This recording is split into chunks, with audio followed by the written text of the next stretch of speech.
For joining me at Back to Basics. Today we're going to talk about maturity and the 7 steps that Peter outlines in his epistle. Love is not a spiritual gift. It's the outworking of character. And it takes a process and maturity and time to get to this place of agape love. I'm going to read to us the scripture.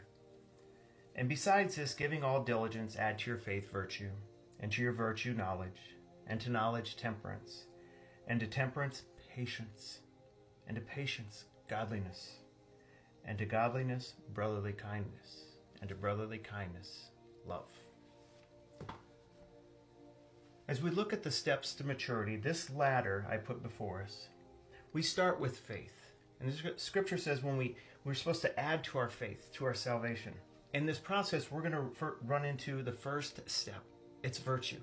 Christ institutes his own virtue by his Spirit. It creates an excellent spirit within us, and we begin this walk of Christ-likeness. We'll get to knowledge. As we gain knowledge of God and his will, we see that it's acceptable.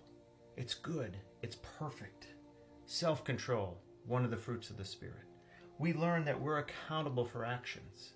We're capable of repenting of things we do wrong and pushing forward to the next step of maturity, which is perseverance or patience.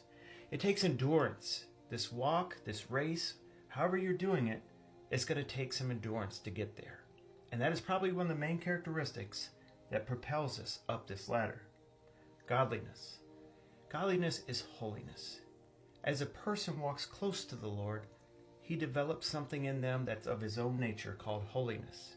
There's a price as we climb this ladder. There's a price to this character growth. We get to brotherly kindness. Brotherly kindness is not just a high five at church or a hug of someone at church or, saying hello with a smile. It's looking out for the good will of others, preferring others before yourself. And then we get to agape love. Agape love loves their enemies.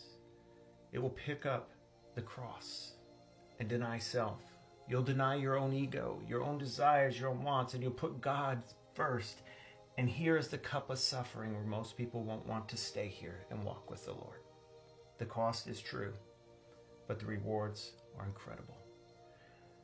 Christianity separates itself with its own martyrs from other religions. Other religions, they'll die for their cause. Christians will die for their enemies, like their master.